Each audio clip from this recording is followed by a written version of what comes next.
Buenas noches, señoras y señores, jóvenes de todas las edades. Bienvenidos a esta nueva edición de Crisol de Cultura, la noche de los sábados en Televisión Ferrol. Bueno, mis disculpas porque mi voz anda regular. Saludos cordiales a todos cuantos nos siguen a través de Internet, muy especialmente a nuestros espectadores de Hispanoamérica. Más si cabe hoy, porque nuestro invitado tiene, cuando menos tuvo, vinculación profesional con algunos países de nuestra América hispana.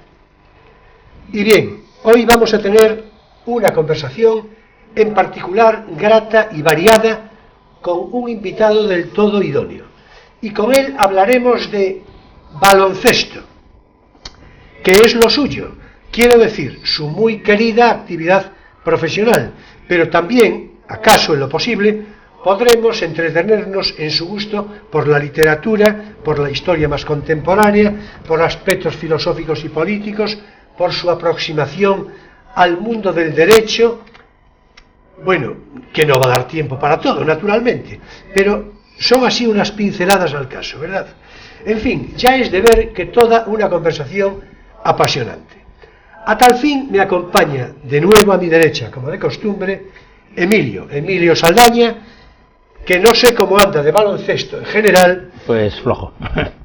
Pero sabe bien que en la práctica deportiva siempre está presente, como no, la sentencia sabia de Juvenal, o sea, mens sana in corpore sano. Y por ahí ya nos llega la filosofía todo seguido. Bienvenido, Emilio. A ver cuántos triples te marcas. A ver. Y a mi izquierda, seguro que con la pizarra de la conversación en la cabeza y la disposición táctica de todo a punto, tengo a un ferrolano muy conocido, del que creo, sin cometer personal, que es profeta en su tierra. Y tanto que me alegro yo de que así sea, con lo difícil que es eso. Muchos ya lo habréis reconocido. Estoy hablando de Antonio Barros Senín, o sea, Chiqui Barros, que es su marca de la casa, lo que más le cuadra.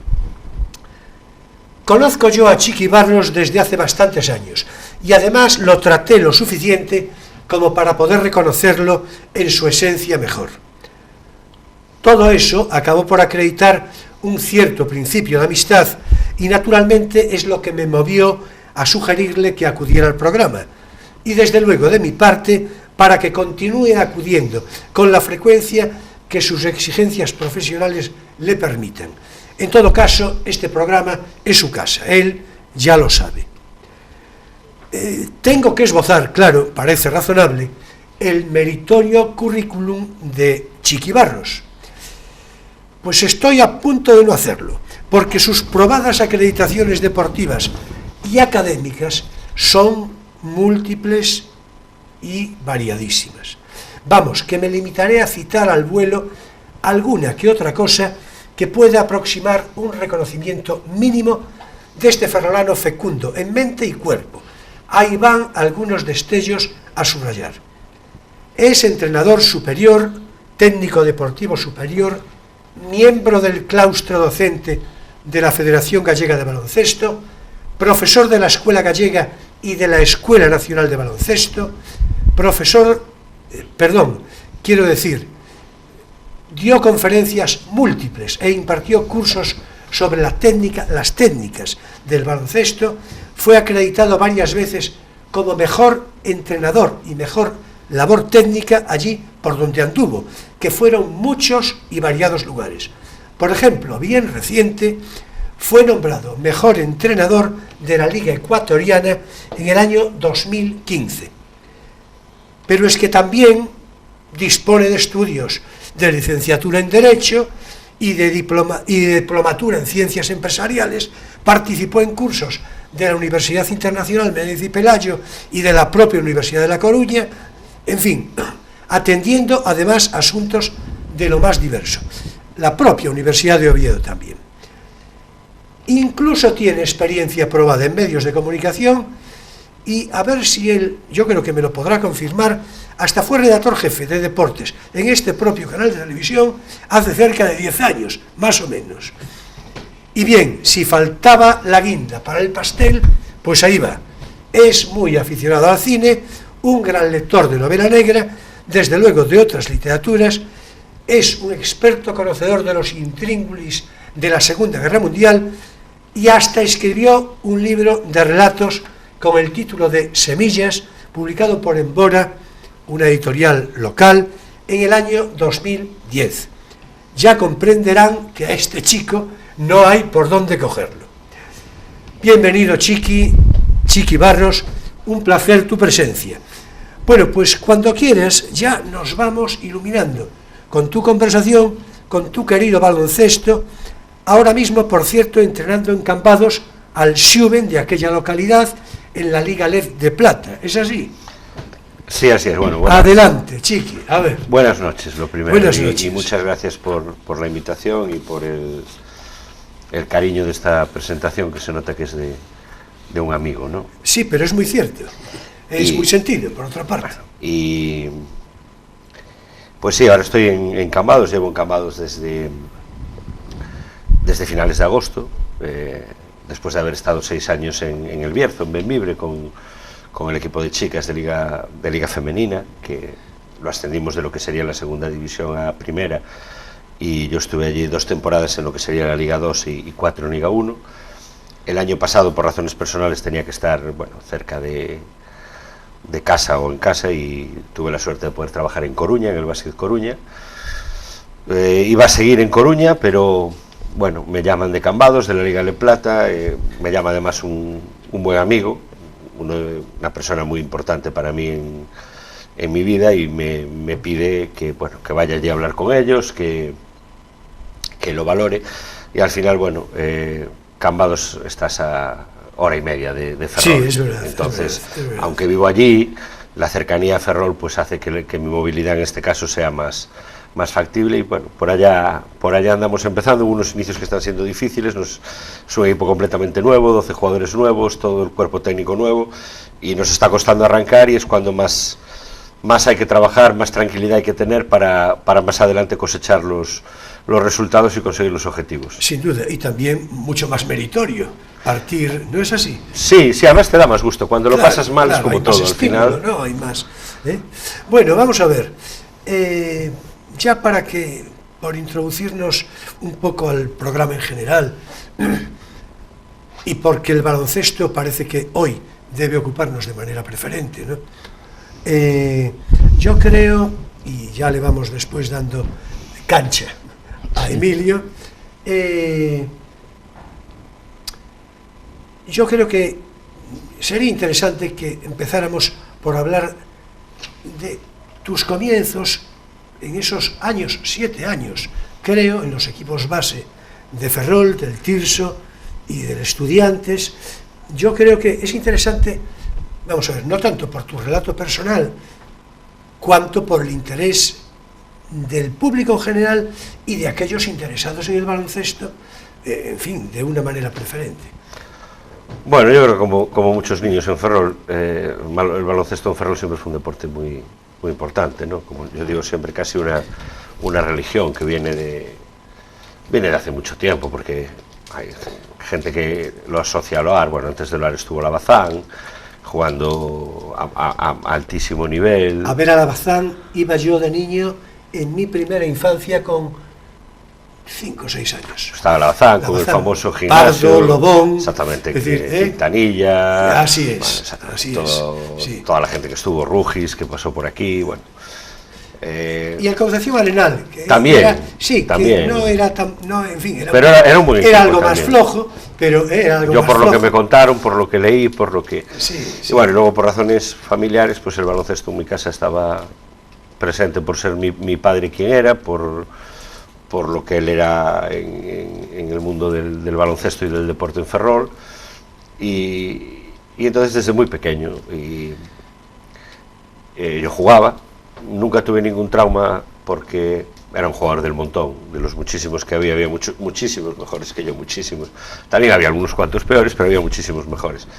Pero yo desde muy jovencito yo quería ser entrenador. O sea, yo no era una cosa de decir, bueno, yo soy entrenador porque dejo de jugar y me apetece entrenar, no, yo quería entrenar. Y bueno, tuve la suerte de estar en mi club, que fue el Estudiantes de Ferrol, club, bueno, es que ya desapareció, pero que fueron casi 30 años de historia del club, donde yo me formé, donde me enseñaron un montón de cosas, me educaron, donde acabé siendo el máximo responsable técnico del club hasta salir para que el baloncesto se convirtiera en mi profesión, porque yo salgo del Estudiantes para irme a Coruña a entrenar el primer equipo de Coruña,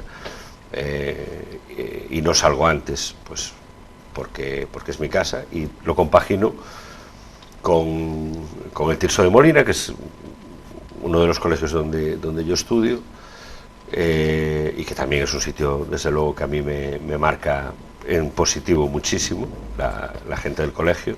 Bueno, hay que decir que como equipo escolar el Tirso de Molina era muy bueno en general. Sí, bueno, aparte pues allí estaba, que está José Lamelas, estaba, bueno, y mucha gente, estaba Fray Luis, estaba gente que, bueno, te enseñaban un montón de cosas, nos enseñaban un montón de cosas, a la gente como Evangelino Piñeiro, Luis Ruibal, gente que estaba por allí, que eran, bueno, gente que yo nunca me voy a olvidar de esa gente, porque a mí personalmente me enseñaron un montón de cosas, ¿no? Además, bueno, se daba la circunstancia que a mí me estaba enseñando o entrenando gente que antes había sido entrenada por mi padre, por ejemplo, ¿no? Era como un poco una continuidad de una cadena. Y bueno, pues ese trabajo en categorías de base después desemboca en que el estudiante saca un equipo senior, producto del trabajo de cantera, y yo me hago cargo del equipo senior. Estoy 5 años más con el equipo senior, hay un impasse ahí que estoy un tiempo en lo que en aquel momento era el OAR, que era Clesa Ferrol en aquel momento, yo muy jovencito yo, y hacía un poco el scouting. A mí me mandaban de aquella, el que llevaba la responsabilidad técnica del club era Manolo Saldaña, y a mí me mandaban de aquella, claro, es que el mundo cambió mucho en poco tiempo, ahora tienes la información al momento, ¿no? Pero antes había que viajar para ver a los rivales, y entonces pues a mí me mandaban a Murcia, me mandaban a León, me mandaban a hacer el informe o lo que se llamaba el scouting, el espionaje o el estudio del equipo rival. Eso fue durante un tiempo, y ya después se acaba mi etapa en Ferrol, y es cuando ya, coincidiendo con tema estudios y que tienes que ya decidir a qué te vas a dedicar laboralmente, tengo la suerte que en ese momento me surge la oportunidad de intentar dedicarme al baloncesto como profesión, y bueno, no me quejo porque hasta el día de hoy, y ya son muchos años, no es fácil, ¿no? No, sin duda. Entre otras cosas, no solo por eso, pero entre otras cosas por eso estás aquí, claro, por eso estás aquí. La curiosidad del gimnasio de Bazán, que citamos hace un rato, ¿no? Hace un montón de años, naturalmente. Yo recuerdo que había un pequeño, en tamaño no era demasiado grande, era pequeño, pero es la primera vez que yo vi un marcador electrónico. Es una cosa. Eso lo dice mucha gente. ¿Lo dice, ¿verdad? Sí, mucha gente. Bueno, sí. Es que tiene que yo ser. Yo se lo he oído a mucha gente. No, hombre, yo creo que entonces, bueno, pues lo celebro, ¿no? Porque yo creo que debe de quedar en la retina de un niño. Yo era, pero muy niño. En la retina de un niño tiene que quedar aquello, porque normalmente las tablillas, ¿no? Y estas cosas. Y entonces, y de pronto un marcador electrónico. Bueno, esto es una cosa, sí, y el gimnasio de Bazán. Yo tengo no solo memoria de aquel gimnasio, sino que tengo memoria olfativa.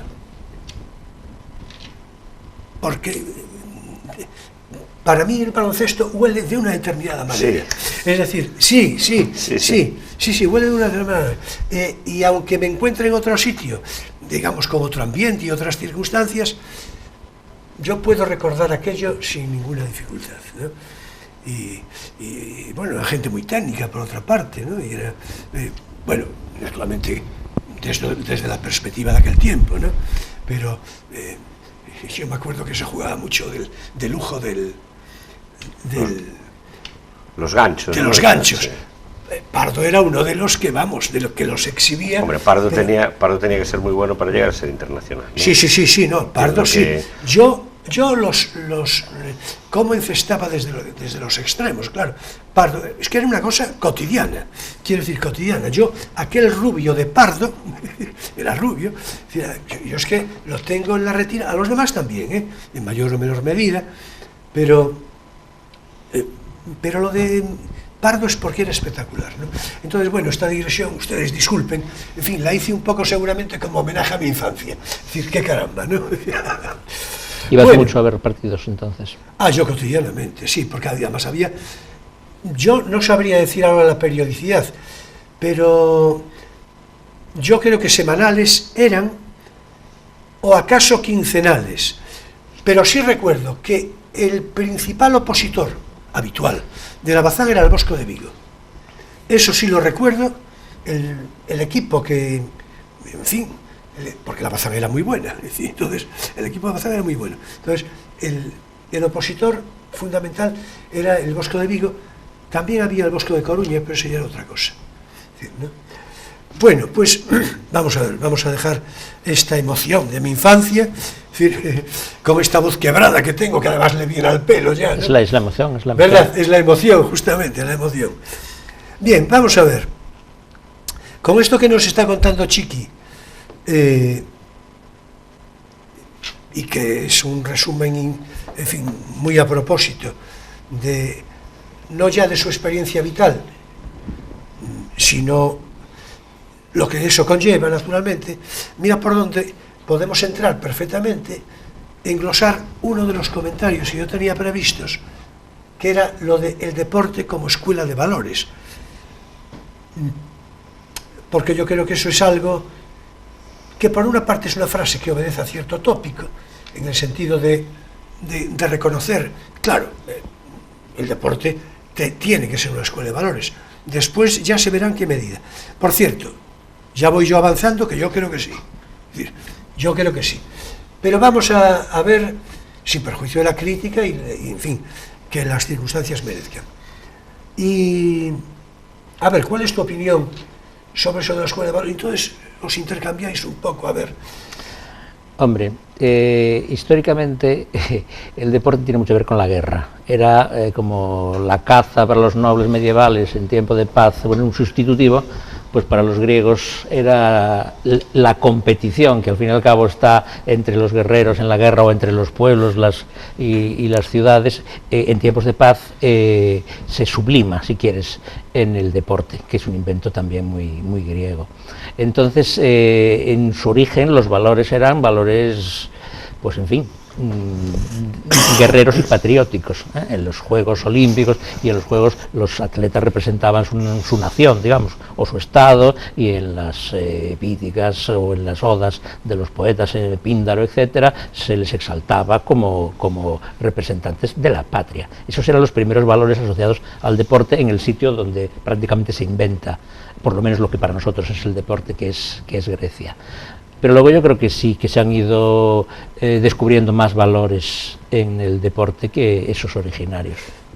Vamos a ver, acabas de citar, mira, ves, me lo pisaste, que yo tenía, iba a citar a Píndaro, yo. A Píndaro. Bueno. Iba a citar a Píndaro, claro, porque Píndaro es uno de los que canta de una manera particular, sí, ¿no?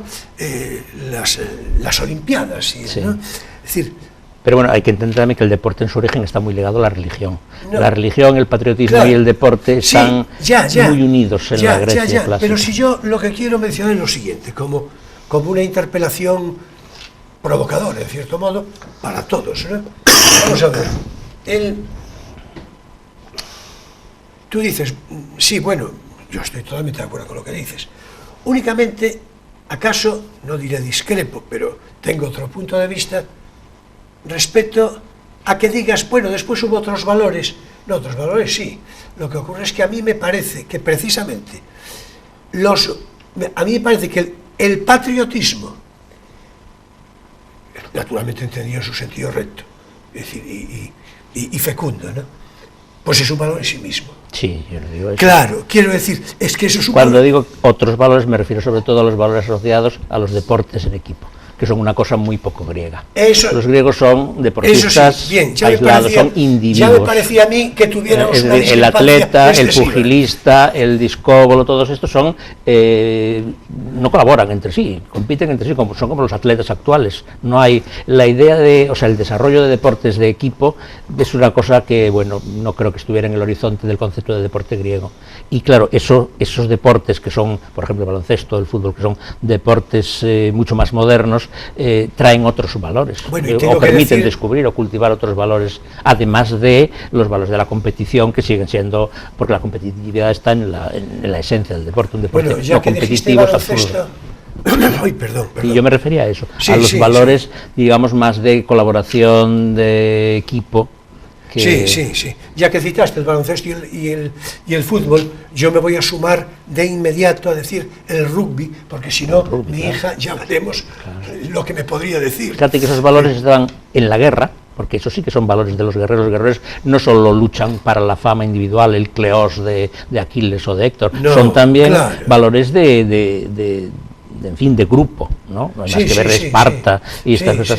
Y en el deporte griego, sin embargo, está mucho más lo individual que lo colectivo, mucho más.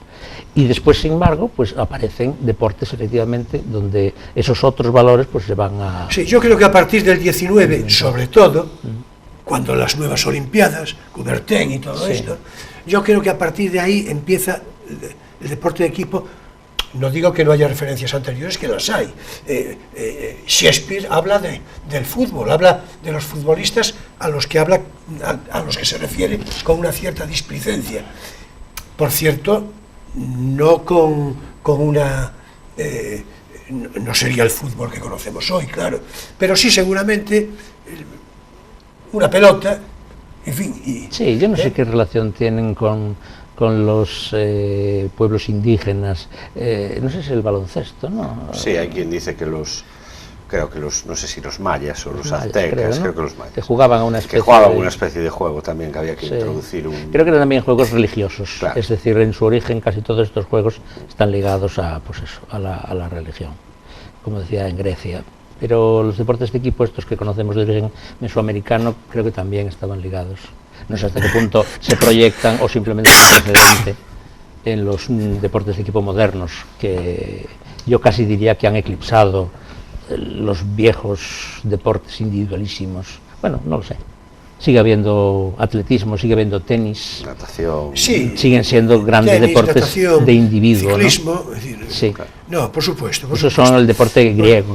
Por supuesto. No, y además yo creo que tienen una épica seguramente tan apreciable y diferente. La épica del ciclista yo creo que es de una soledad terrible, ¿no? Bueno, porque el sufrimiento del individuo que lucha contra sí mismo o contra los dioses por su patria y por su gloria individual, es la esencia épica del deporte. Claro. Es que es una lucha. Claro. Es el agón. En efecto. No hay que perder de vista el corolario que va a tomar eso de... no recuerdo ahora quería decirlo en latín, pero no lo recuerdo con mucha exactitud literal, pero es grato y dulce morir por la patria, ¿no? Sí. Bueno, alguno se murió, como el de Maratón. Sí, el famoso atleta que lleva la noticia de la victoria de Maratón, que da nombre a la prueba olímpica de Maratón, pues ese se murió literalmente. Sí, claro. Bueno, o sea, que lo de los valores nos cuentas tú que lo vives todos los días, que estás en eso. Sí, es bonito, ¿no? Esto de a mí me gusta mucho la historia de los deportes y lo que pasa es que esto de los valores esto da para... Pues venga, tú... No, porque da para mucho y da lugar a que... Bueno, pues para algo, que sea algo. Que sí, no, pero cuando hablas de esto hay que ser muy cuidadoso porque hay distintos tipos de deporte. Hay un deporte que lo puedes hacer tú porque tú quieres salir a correr o andar en bicicleta o ir a nadar, o ese deporte pues tiene unas componentes y una serie de cosas, ¿no? Y luego está otros, para mí como mínimo otros dos tipos de deporte, ¿no? Sin entrar en en que evidentemente hay deportes que tienen un mérito enorme, que son los paralímpicos, etcétera, etcétera, ¿no? Pero que luego está... Y eso sí que es una cosa moderna, porque eso sí que no entraba para nada, porque no entraba en la mentalidad ni de la antigua. sociedad, claro. No, eran eugenésicas, unas mentalidades eugenésicas. Los deportes paralímpicos yo creo que es algo muy contemporáneo y fruto evidentemente de una moral que ha pasado por el cristianismo. Lo que pasa es que yo no me quiero olvidar de ellos, porque si no parece que estás... Claro. Y luego hay otros dos tipos de deporte: el deporte puro y duro de formación y el deporte de competición. Pero es que a la vez, en el deporte de competición hay una formación permanente y en el deporte de formación hay una competición permanente. ¿Y qué ocurre? Que ahora hay mucha, yo lo veo así, hay mucha hipocresía. Todos tenemos que ser políticamente correctos, quiero decir. Todos tenemos que decir los niños y las niñas, y yo digo, pues ¿por qué no decimos los osos y las osas, o los lobos y las lobas, o por ejemplo, ¿no? Entonces, en este programa lo usamos poco eso. No, entonces pongo el ejemplo... Mantenemos los valores gramaticales clásicos. Pongo el ejemplo de que haya... Claro, yo pongo el ejemplo de que hay, en deporte ocurre un poco esto, ¿no? Es decir, lo primero que hay que hacer, y yo llevo mucho tiempo en competición, intento formar y formarme y aprender, y muchas veces me enseñan muchísimo los jugadores o las jugadoras, muchísimo. Pero la primera obligación es competir. Pero bueno, luego entras a niños pequeños, que a mí también me gusta, o a niñas pequeñitas, ¿no? Y tú formas, pero una de las maneras de formar es competir, porque la sociedad te exige. Yo soy poco de esto de aquello del progreso adecuadamente. Yo prefería que me dijeran 4, 5, 7, 8, porque así sé dónde estoy. Yo personalmente lo prefiero así. Y no creo que eso sea malo. Es decir, no ponemos marcador, por ejemplo, ¿no? En un deporte que hay... No, vamos a ver. Es que es absurdo. Lo que tenemos que hacer es enseñar a ganar, y los valores de ganar y el respeto cuando ganas al que perdió, y tenemos que enseñar a perder, saber lo que es una parte del proceso de aprendizaje y de la vida, y que cuando perdemos, pues hubo uno que fue mejor que nosotros y no nos queda más que seguir disfrutando de lo que hacemos y seguir intentando mejorar para un día poder estar al nivel de ese que nos ganó hoy. Entonces, ahora, evidentemente, el deporte, si nos vamos de todos estos... El deporte tiene una cantidad de valores que solo el que los vive, porque mira, los deportes individuales, que lo son en lo que nosotros vemos, pero nunca lo son individuales, porque detrás de un ciclista hay un equipo de trabajo enorme, detrás de un tenista, imaginaros la cantidad de gente que hay detrás de Rafa Nadal, por ejemplo, ¿no? O sea, eso es un trabajo de equipo. Lo que pasa es que luego el deportista individual sale y es el solo el que mide sus fuerzas, ¿no? A lo mejor en ciclismo no tanto, porque yo creo que el ciclismo también es un deporte de equipo, llegado a un punto, porque para que el líder tal, hay que llevarlo hasta allí. Lo es desde siempre. Y luego el líder, pues es el que remata la labor del equipo, los gregarios, ¿no? Los gregarios, claro. Bueno, en tenis sí que es el tenista, salvo que estemos hablando de dobles. En golf es el golfista. Hay una serie de deportes que si quieres tú y dependes de ti. Deportes de equipo, dependes de ti, pero dependes de tus compañeros, dependes de la cooperación, y tiene sus pros y sus contras. Claro. Luego hay que cohesionar un equipo, eso es otro valor en sí mismo. Es muy bonito, pero hay una serie de valores que son el compañerismo, la fraternidad, el estar juntos a la hora de ganar, el estar juntos a la hora de perder, el sacrificio, el esfuerzo, el compromiso, la lealtad, el afán de superación. Hay una serie de cosas que, claro, yo las veo en el deporte, otra persona las puede ver, por supuesto, en otras facetas de la vida. El estudio, pues, otra cosa, o el aprender a tocar un instrumento musical y hacerlo bien, o el dominar cualquier arte, ¿no? Sí, claro. Pero claro que es una escuela de valores. Lo que pasa es que a veces, ahora yo veo, y me fijo mucho, me gusta mucho ir a las gradas, sentarme, escuchar, ver, y es atroz. Es atroz porque o es la competición extrema de que solo vale ganar y ganar a cualquier precio, que no es así, o el proteccionismo malentendido, que es decir, bueno, pues borramos el marcador, lo que no pasó nunca, ¿no? Sí. Porque hasta eliminamos la competitividad. Exactamente, ¿no? En los partidos que de niños antes, fraternales. Claro.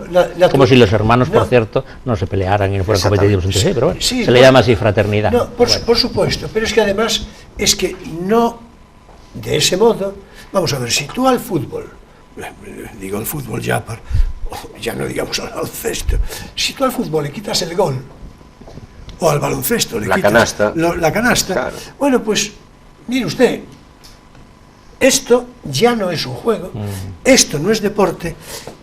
El deporte solo se puede reconocer desde la competición. De acuerdo. Pero es que la vida es competición. Claro, tiene que ser sana. Claro, y tiene que por llevar supuesto. y tienes Y reglada. claro, y tienes que conseguir lo que sea con medios lícitos y enseñando y formando y educando. En efecto, claro. Pero yo no conozco ningún deportista de cierto nivel que no sea competitivo, pero tampoco conozco ningún deportista de cierto nivel que no tenga una buena educación deportiva, ¿me explico? Porque Claro, si no la tiene, claro. no es un buen deportista. Sí, sin duda, sin duda. Es una cosa que yo tengo muy clara. Sin duda, sin duda. Sin Hombre, duda. yo creo que cuando hablabas de lo atroz que resulta ver en las gradas a los fanáticos de turno pidiendo la cabeza del contrario y prefiriendo ganar con trampas que perder limpiamente, no estamos hablando de espíritu deportivo. Esa gente no tiene espíritu deportivo, eso es otra cosa. Pero eso es lo que vemos en el deporte a veces, por Sí, desgracia. sí, pero Sí, bueno, claro, eso sería eso no el es. contravalor, ¿no? Claro, eso es contravalor. Claro, y eso también lo hay, por supuesto. Pero es que eso forma parte Pero bueno, sí, del la corolario de la vida. competición es el deporte. Claro, justamente. Yo me acuerdo de un sketch de Gila, donde Gila hacía de cura. Y el sketch pues era una parodia de que el exceso de compasión y de igualdad y de fraternidad, pues en fin, arruina el deporte. Entonces él hacía una especie de homilía hacia el que marcaba el gol, diciéndole: pero hermano, ¿no te das cuenta que el pobre portero tiene una madre que sufre enormemente porque a su hijo le han marcado un gol? Déjatelo marcar tú también, seamos todos felices. Lo recuerdo. Eso es una parodia porque evidentemente tiene que haber desigualdad y tiene que haber competición, porque si Claro. no, no hay deporte. Claro, en efecto. Y si todos ganan, entonces no hay juego. Como si todos pierden. Es decir, Claro. Perdón. No, y además, no solo no hay juego, sino que como consecuencia, es una obviedad, no hay valores. porque lo Es decir, importante los es que haya valores se van a reglas cimentar y que haya en la competición. limpieza. Los valores se van a cimentar en la competición. Si no hay reglas, no, tampoco es deporte. Naturalmente. El deporte nace con reglas por definición. Claro, por supuesto. Bueno, pues vamos a ver.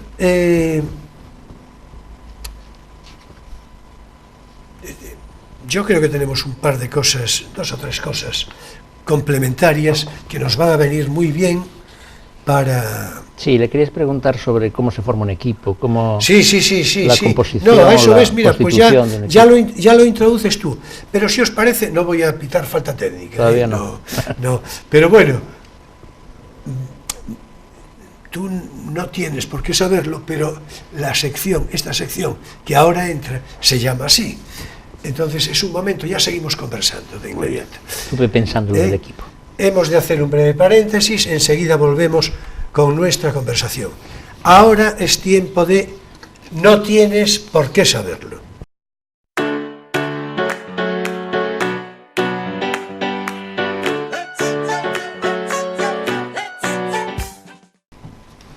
Que seguimos con Carlos III, ¿no? Sí, en efecto. Hoy vamos a seguir vamos a continuar glosando el interesante reinado de Carlos III, en el que tú, si lo deseas, puedes participar, vaya por delante, desde la sucesiva cronología histórica que venimos observando. Nos habíamos quedado en el año 1774, de tal modo que nos referiremos ahora al año puro barrio sésamo, 1775. En ese año se establece una ordenanza de levas para el ejército. Y se produce algo de lo que nos vamos a ocupar en comentar Emilio y yo, así, en fin, y ya te dije que tú lo que quieras. Y es el fracaso del desembarco en Argel, que es el mayor desastre de ejército del reinado de Carlos III.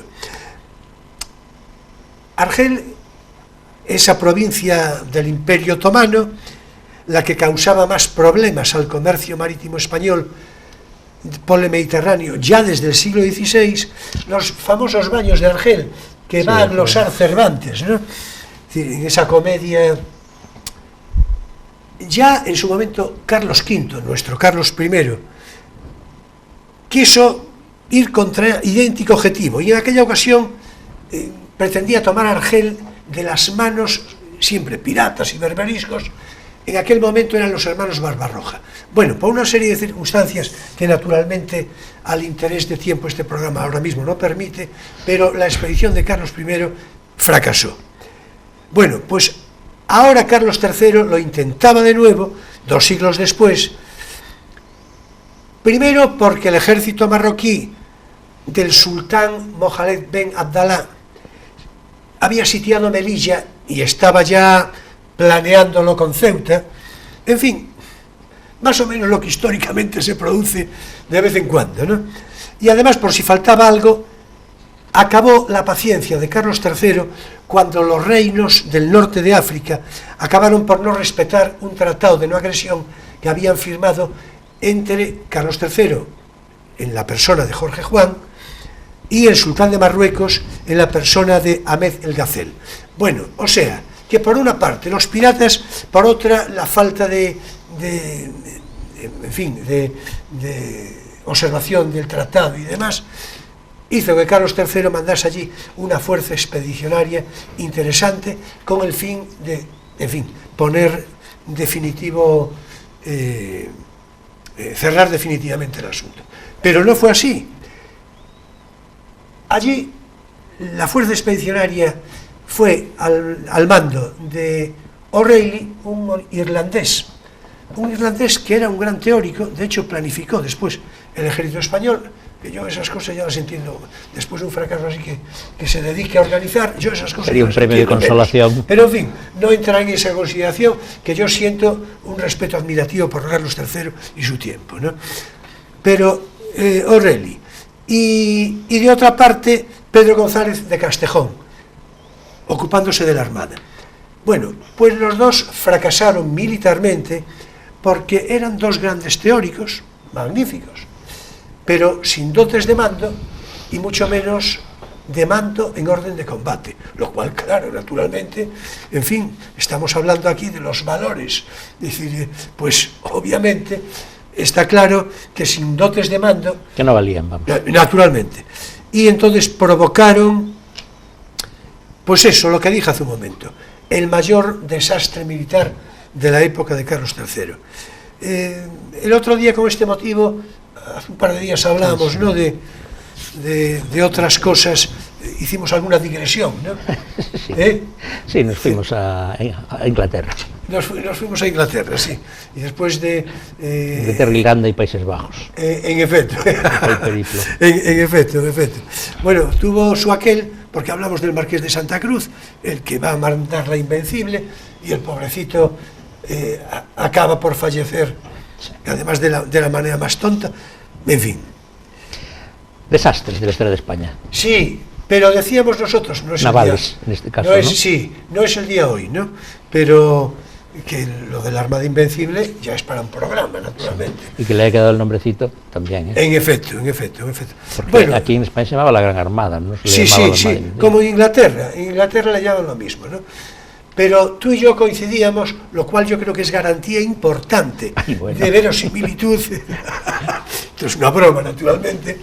Tú y yo coincidíamos, además sin ponernos de acuerdo, coincidíamos de una manera espontánea, en algo que yo hace muchos años vengo considerando y siempre que tengo oportunidad la planteo ante personas con la capacidad y el reconocimiento suficiente al caso. Y es que, precisamente, el hecho de que Álvaro de Bazán no mandara la escuadra, no mandara la Gran Armada, o lo diré al revés, yo creo que si la manda Álvaro de Bazán, la Gran Armada, no voy a repetirte lo que te dije a ti ahora aquí públicamente, diré solamente que tomaríamos Inglaterra. A Emilio le dije algo más, pero lo recuerdas, ¿no? Bueno, pero, muy imperial. Sí, pero... Ya, y sin Trafalgar mandar a quien tenían que mandar los barcos, sino Villeneuve, me parece que era, ¿no? Esa es la historia de... Esa es la historia de... Sin duda. Porque antes hablabas ahí... Bueno, a mí me gusta un poco, pero tampoco... O me gusta mucho, aún leí hace muy poquito, no recuerdo. El espía del rey se llama el libro. Y es de un catedrático de historia, pero no recuerdo el nombre, desgraciadamente, pero es un libro relativamente reciente. Y bueno, es un poco una novela histórica que cuenta cómo el rey manda a Jorge Juan a Inglaterra, una misión de espionaje para intentar descubrir y traerle los planos de cómo los ingleses construyen los barcos. Bueno, en la historia luego sale Ferrol varias veces, además, porque varios de esos maestros en la novela vienen a Ferrol otros van a Cádiz, al Arsenal, otros a Cartagena, también a Santander lleva gente.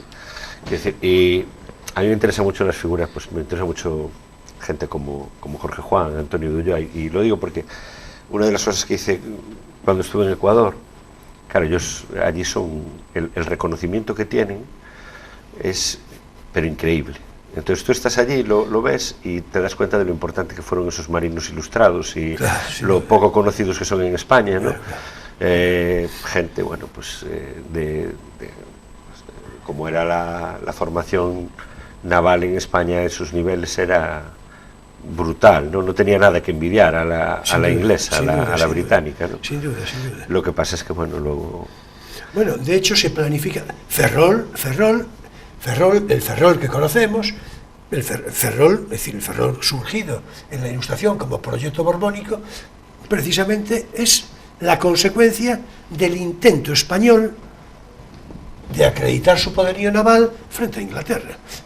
No solo, naturalmente, pero es una de las circunstancias. Claro, seguramente es un poco lo que tú cuentas, ¿no? Jorge Juan, por ahí, sin duda. Y Jorge Juan, el nivel científico que tenía, ¿no? Claro. Del que tenemos todavía una estatua ahí en los jardines de Herrera, digo todavía. Que Dios guarde muchos años. Que Dios guarde muchos años, justamente, ¿no? Porque vamos a ver... No, que la guardemos nosotros. En efecto, si no... en efecto.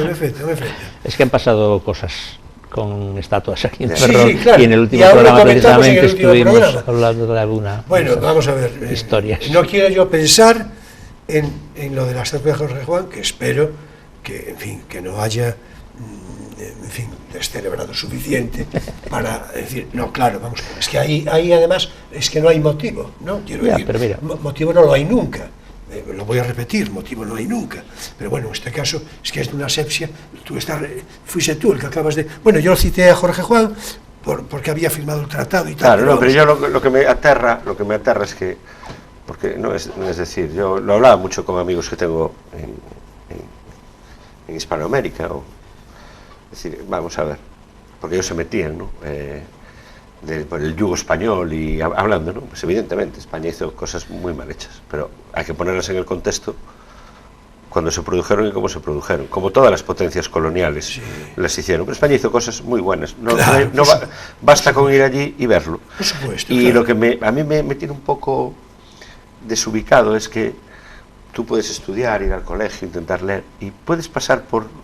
Y los niños o los adultos no sabemos quién eran, ni Blas de Lezo, ni Jorge Juan, ni Álvaro de Bazán, claro. Ni Antonio de Ulloa, ni tantos y tantos y tantos, por ejemplo, marinos, claro. que tan ilustres y que tantas cosas tan importantes que deberían de cualquier persona en este país de conocer, saber y conocer su historia, ¿no? Es como si tú dices, es que no conocemos quién es Velázquez. Bueno, pues algo estaremos haciendo mal. O no conocemos, hay cosas que un país tiene que conocer para respetar su historia. Es como si eres gallego, estás en Galicia y te nombran a Castelao, o a Rosalía, o a Pondal, o a Curros, y no sabes quiénes son. Bueno, pues no, las cosas no son así. Sin duda, mira, permíteme, porque me parece muy interesante eso, y ya proseguimos. Tenemos que cerrar lo de esta historia de... El capítulo de hoy. Claro, y entonces, dígase también que son de reseñar que en este mismo año de 1775, la curiosidad de que entra en vigor una llamada ordenanza de vagos y maleantes, okay. Bueno, por ahí le va, ¿no? Mientras el padre Sarmiento, un ilustrado del que junto con el padre Feijóo, como no, podremos hablar en cualquier momento, en fin, decía, en este año de 1775, el padre Sarmiento publica Memorias para la historia de la poesía y poetas españoles. Y Campomanes, el conde Campomanes, político jurisconsulto, ay mi voz, por favor, y economista español de la época, al que ya nos referimos en algún otro programa anterior, escribió su discurso sobre la educación popular de los artesanos y su fomento, un título muy de la Ilustración. Pues sí. En fin, que hasta aquí por hoy nuestro espacio divulgativo. No tienes por qué saberlo.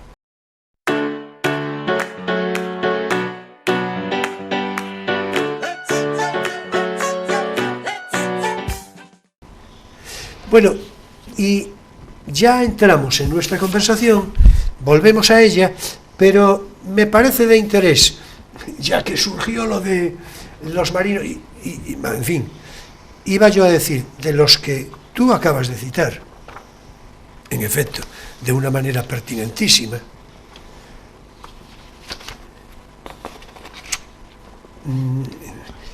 creo que hoy, por razones de las que no vamos otra vez a repetir, pero en fin, el concepto de patria en su mejor sentido es evidente que está en crisis, pero manifiesta. Es decir, por falta de pedagogía suficiente, de unos planes de estudio adecuados, etc. Claro, el que un país como España no sepa, quiero decir, su población adulta, pero desde luego la que se está iniciando, que no se hable de Blas de Lezo, de los demás también, pero lo de Blas de Lezo a mí me parece que es una cosa, es que a mí me parece que lo de Blas de Lezo es algo de una gravedad extraordinaria, porque, es más, tengo yo la sospecha de que no se habla precisamente por los valores que representa. Es que, por la cantidad de valores que representa, es decir, es que esos sí son valores, naturalmente, es decir, en todos los sentidos, profesionales, psicológicos, de capacidad de esfuerzo, de un hombre de mediado, por otra parte, no por todos los sitios. Es decir, es que, vamos a ver, de mediado, naturalmente, por España. Es decir, es que eso, claro, es que esto se oye por España y por España. Es que es una cosa terrible esto. Entonces, de los que dijiste, por supuesto, y otros mucho más meritísimos, pero en concreto, Blas de Lezo, bueno, es que me parece impresionante, ¿no? Por eso, de hecho, bueno, lo de la medalla esta, ¿no? De los ingleses, Vernon, sí. La frase está de Vernon, la de, ¿cómo era? God damn you, Blezo, ¿no? Dios te maldiga, Blezo, vete al infierno, Blezo, ¿no? Claro, de otra manera. Sí. Los ingleses estaban tan convencidos que iban a tomar Cartagena de Indias, claro, que era la puerta para controlar todo el comercio marítimo de aquella época, claro, que ya habían acuñado incluso unas monedas. En efecto. Para celebrar la victoria de Vernon. Que además era lo previsible. Lezo, claro, es que además era lo previsible. Bueno, los ingleses también han tenido alguna catástrofe. Sí.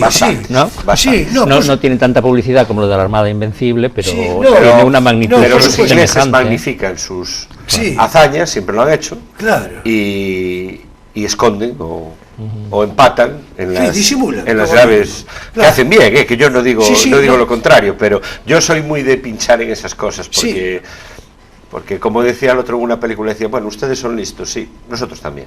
Claro, los listos no son solo ustedes, claro, listos tenemos que ser todos. De todos modos, un cierto fermento razonable del patriotismo, y espero que se me entienda bien, no deja de ser el que cada nación pues disimule un poco lo que hace Inglaterra. Es normal, es decir, subrayas aquello de lo que puedes presumir, mostrar orgullo, claro, y presunción, y disimulas un poco más aquello de lo que y dices normal. Francia, dices Inglaterra y no digamos Francia. Bueno, en efecto, y no digamos Francia, en efecto. Pero bueno, nosotros, pero bueno, el ejemplo que tú ponías, en fin, por cerrar el comentario, pertinentísimo e histórico y reconocido, es que lo normal es que Blas de Lezo, en fin, y los suyos, perdieran. Es decir, la previsión... perdieran con estrépito. Con estrépito. Claro, no perder y con estrépito. Y resulta que, claro, que los españoles, y los españoles más jóvenes, y, en fin, y los niños, y los españoles adultos que no lo sepan, los españoles que se crean no españoles, y estas cosas... Es que tendrían que saber estas cosas. Aparte que eso es otra cosa, claro, yo ya sé que no es para... Y yo de estas cosas no hablo casi nunca, porque... Sí, pues este es el momento. No, porque va en mi condición... Yo soy entrenador de baloncesto, yo luego soy una persona normal, yo puedo hablar de baloncesto... pero aquí hablamos de todo. Ya, pero a veces tienes que tener cuidado cuando das una opinión, porque como en ciertos sitios eres un personaje, llamémoslo semipúblico, no debes de opinar, ¿no? A mí me pasó un día una cosa, ¿no? Que es una anécdota, pero es una anécdota que define lo cuidadoso que tienes. A mí me gusta mucho leer periódicos, el papel, ¿no? Pero yo puedo leer el ABC, El Mundo, leía La Razón cuando, o sea, La Razón, leía El Sol cuando lo había, leo La Voz de Galicia, leo el Diario de Ferrol, vale. Pero yo compro todos los días compro El País. Por una costumbre, yo compro El País todos los días, pero intento leer todos los periódicos y voy a sitios donde sé que los puedo leer. Pues recién llegado yo a Bembibre, estuve 6 años, fui al kiosco, compré El País y me crucé con un concejal, que tengo que decir, con el que me une una exquisita relación hoy en día, después de muchos años. Y el concejal me vio con El País y me dijo, hombre, cómprase El País. Claro, porque ya asoció. Compro El País, o compro la ABC, o compro lo que me dé la gana. Claro, y puedo escuchar una emisora de radio por la mañana y otra completamente diferente por la tarde. Terrible, es terrible. Pues esto es igual. El concepto, yo creo que el problema de patriotismo, que a veces es malo, ¿no? El ejemplo, por ejemplo, la película esta Senderos de Gloria, la de Kubrick, ¿no? Es el peor reflejo del patriotismo, es un patriotismo abyecto, llámale como quieras, ¿no? Pero el patriotismo de sentirte parte de un sitio donde naciste. Por supuesto. Pues yo que me siento gallego y soy gallego, me siento español. Pero ¿qué ocurre? Que es que aquí no hay nadie que se atreva a decir, esto es como lo de la bandera.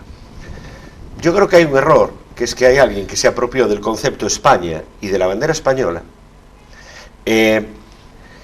y otros que se dejaron que eso se apropiaran y renuncian a ella. Me explico, es que hoy en día no se puede, parece que no se puede ser de izquierdas en este país, o republicano en este país, y defender el concepto de España, o defender la bandera constitucional.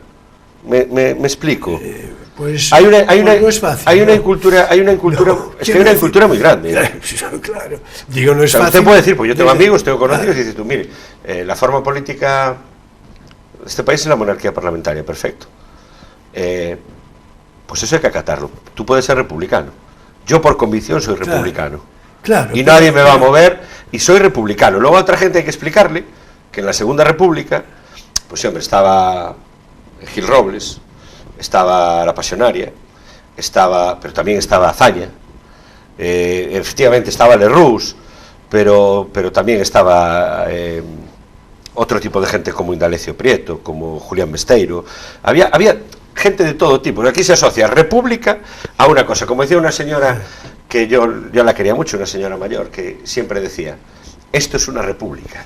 Decía, yo me acuerdo de esta frase, decía, bueno, ¿y qué pasa con que sea una república? No pasa nada malo, a lo mejor hay repúblicas malas y hay repúblicas buenas. Sí, bueno, ¿no? esa fue la asociación, eso se convirtió, no lo viste nunca tú eso. No, ¿qué quería decir? Que esto era un caos. Que era un caos, sí. Bueno, era la consecuencia derivada, obviamente, de la Segunda República, de la experiencia de la Segunda República, de cómo devino la Segunda República, de cómo devino. Es decir, y entonces explicablemente, pues decía, se convirtió, tú se lo oías, lo oíste tú, pero vamos, yo lo tengo oído también, era una frase... Yo soy una señora que no era de mi familia, pero era como si lo fuese. Sí. Y era una frase que a mí me hacía mucha gracia. Yo luego me metía con ella. Pero estaba asociado a eso.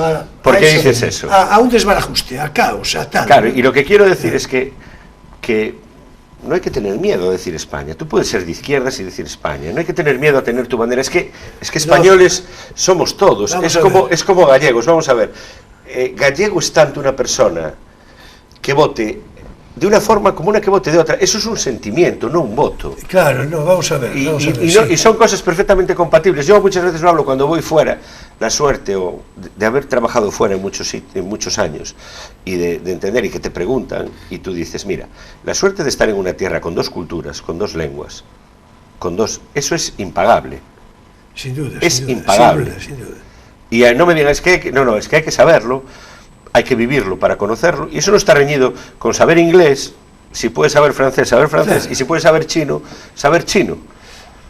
Mira, tenemos miedo a ciertas cosas, claro. y yo a veces lo pienso y digo, es más cómodo callar y mirar para otro lado. Y a mí me aterra a veces cuando oigo discursos de cosas que dices tú, pero ¿por qué hay que defender lo indefendible?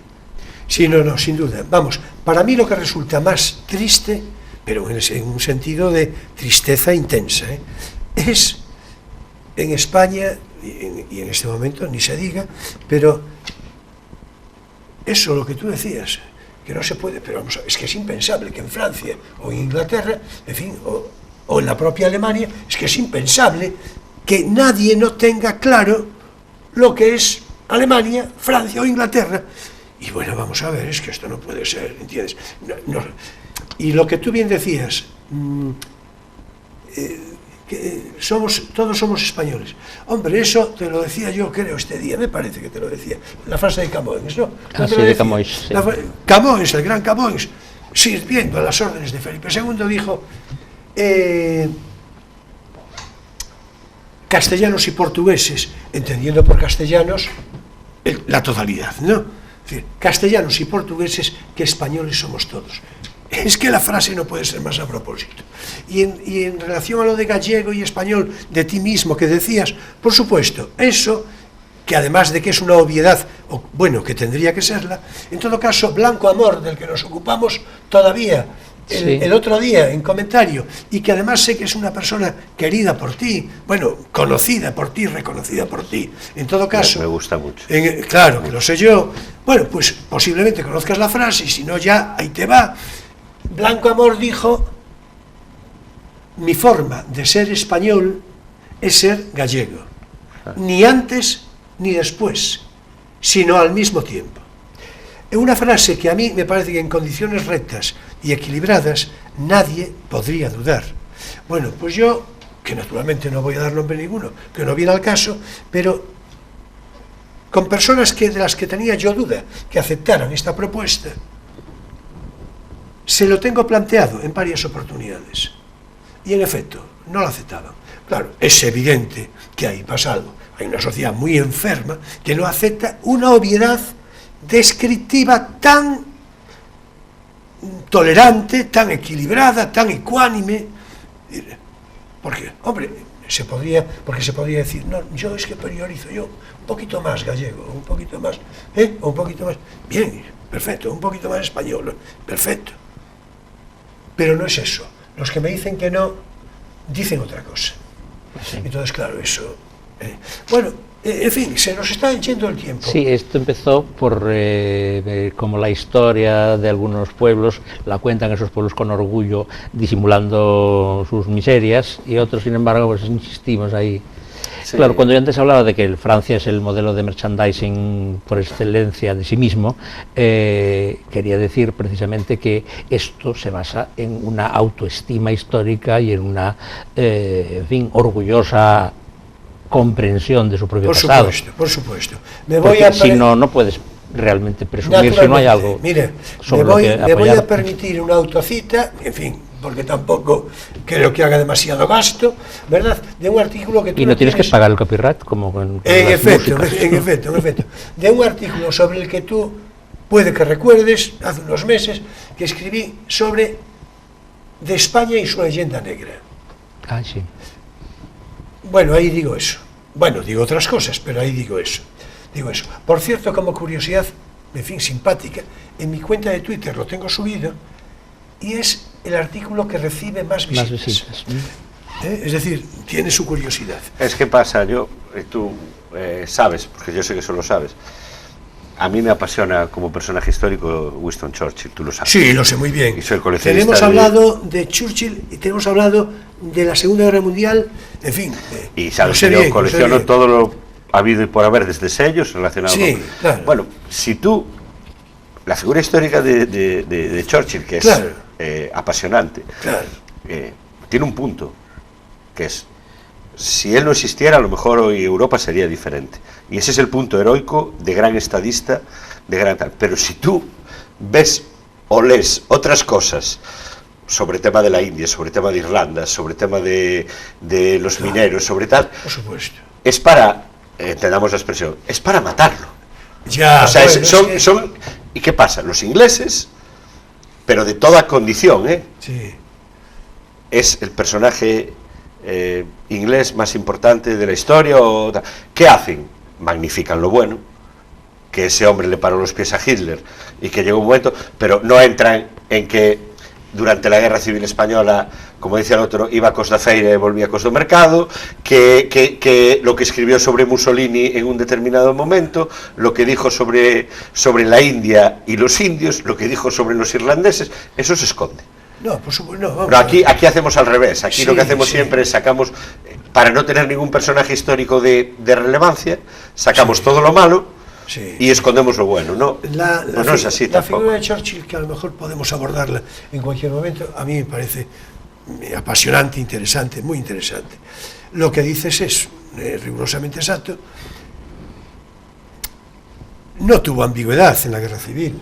La guerra civil directamente se situó con Franco. Ya, pero bueno, pegó bandazos, ¿eh? Ha ido... Mira, hay cosas. Hombre, que... hay una frase que dice, es que nosotros, además lo dijo con un cierto sentido irónico, yo creo que muy gallego, o sea, por lo tanto muy inglés, ¿no? Dijo, es que nosotros estamos acostumbrados a tomar nuestro vinito de Jerez y nuestro aceite y tal. Y claro. Y nuestra ginebra, no, aunque es claro, nuestra en España. Claro, y tal. Lo que dices de los ingleses, por supuesto, lo tienen elevado a los altares me parece un personaje, de la historia, por supuesto. Extraordinario, por supuesto, cuidado, ¿no? por supuesto, pero después de la Guerra Mundial lo mandaron para casa. Perdió unas elecciones y tuvo que volver a ganar otras después. Exactamente, sí, es que es curioso esto, ¿no? Y respecto a lo que dijo de Mussolini, por supuesto, vamos a ver, es que Churchill es quien es, nació donde nació. No creo, es hijo de su tiempo. Exactamente. Es hijo de su tiempo, nació en el ámbito que nació, tiene la formación que tiene, que no era poca, que no era poca.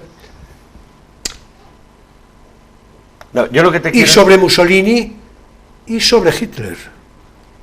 Vamos a ver, sí. Él después resiste a Hitler, pero en los años previos a la guerra, año 36, 37, más o menos, dice exactamente, en un momento determinado, es una expansión, ¿no?, que tiene, pero dice lo que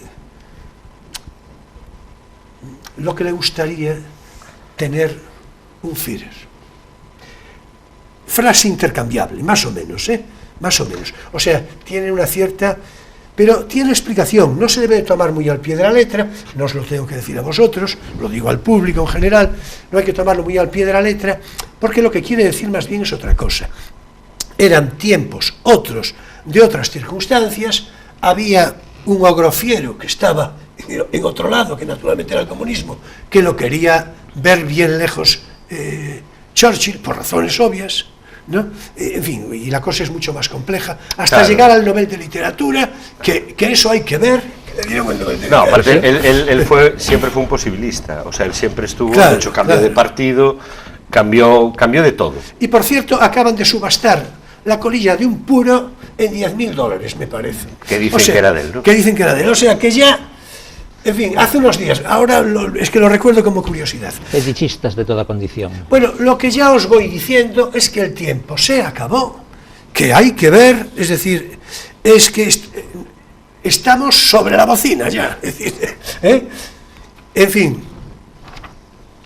quiere decir que si tú te dejas, pues yo te volveré a convocar, a ver si pronto, en fin, en la medida de lo posible, y entonces hablaremos de baloncesto, bueno, de lo que nos queda pendiente, de cómo se planifica la temporada de un equipo profesional, cómo se construye un equipo, y bueno, y ese día tendremos que hacer, a ver si alguna promesa, en fin, para no interrumpir demasiado, para no interceder con otros asuntos. Pero bueno, esto es así, normalmente lo hacemos de este modo.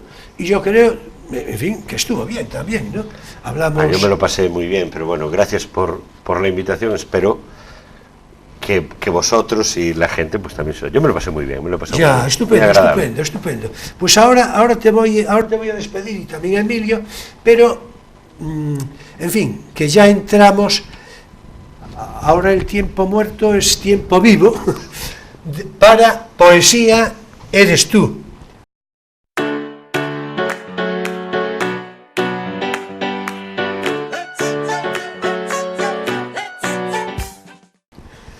Y hoy, como no, nos vamos a marcar un triple de poetas, un triple de frescas estrofas sobre el mar. Juan Ramón Jiménez, Vicente Aleixandre y Pablo Neruda, glosando el mar con sus versos. De su Diario de un poeta recién casado, titula Juan Ramón Jiménez Soledad, y dice así: en ti estás todo mar, y sin embargo, que sin ti estás, que solo, que lejos siempre de ti mismo. abierto en mil heridas cada instante, cual mi frente. Tus olas van, como mis pensamientos, y vienen, van y vienen, besándose, apartándose, en un eterno conocerse mar y desconocerse. Eres tú y no lo sabes, tu corazón te late y no lo siente. Qué plenitud de soledad, mar solo. Recogido ahora de Sombra del Paraíso, titula Vicente Aleixandre El mar. ¿Quién dijo acaso que la mar suspira, labio de amor, hacia las playas triste? Dejad que envuelta por la luz campee gloria, gloria en la altura y en la mar, el oro. Ah, soberana luz que envuelve, canta la inmarcesibledad del mar gozante. Allá reverberando sin tiempo el mar existe, un corazón de Dios sin muerte late. Y con igual título de El mar, escribe Pablo Neruda en Una casa en la arena. El océano Pacífico se salía del mapa, no había dónde ponerlo, era tan grande, desordenado y azul que no cabía en ninguna parte, por eso lo dejaron frente a mi ventana. Los humanistas se preocuparon de los pequeños hombres que devoró en sus años. No cuentan ni aquel galeón cargado de cinamono y pimienta que lo perfumó en el naufragio. No, ni la embarcación de los descubridores que rodó con sus hambrientos, frágil como una cuna desmantelada en el abismo. No, el hombre en el océano se disuelve como un ramo de sal, y el agua no lo sabe. Frescos, diversos y rutilantes versos exquisitos que cierran por hoy nuestra sección de poesía Eres tú.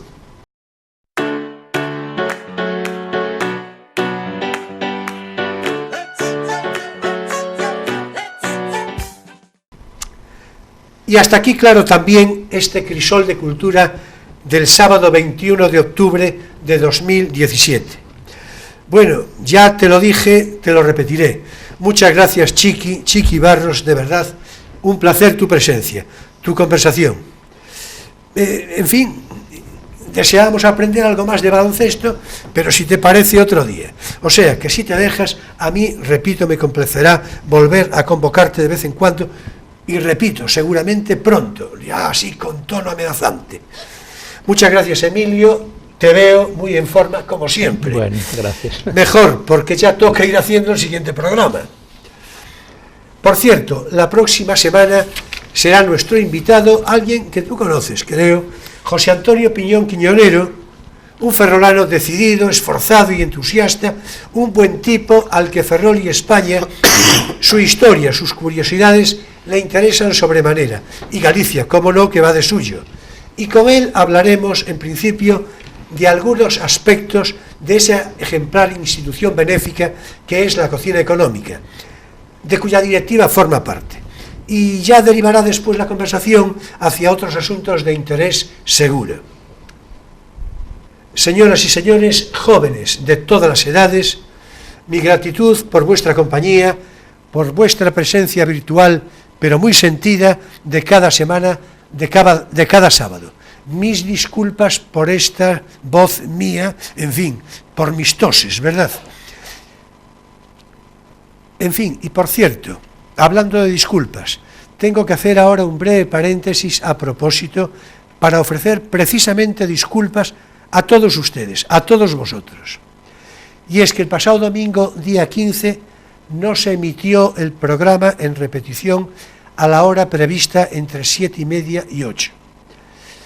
Me enteré todavía hoy, hace un momento, de por qué ocurrió eso, que fue una circunstancia inevitable de organización, de programación, y claro está, pues ese desajuste de programación hizo que el programa finalmente no se emitiera. Yo, en fin, haré todo lo posible para que haya una redifusión en el plazo más breve posible y en fecha y hora que oportunamente anunciaríamos. O sea, otra vez disculpas. Y lo anunciaré de nuevo como de costumbre. La repetición de este programa será el domingo, no como el anterior, como de costumbre. El domingo, los domingos, en cualquier momento entre 7:30 y 8, esta vez sí, atendiendo a necesarios ajustes de programación. Y después, claro, siempre a través de YouTube, a través de Internet. Señoras y señores, jóvenes de todas las edades, hasta el próximo sábado en Crisol de Cultura, Televisión Ferrol, a las 9:30 de la noche. Será un placer. Para los amantes del cine, una recomendación. Si estáis viendo este programa en su emisión del sábado, sabed que seguidamente viene una excelente película con animado coloquio añadido.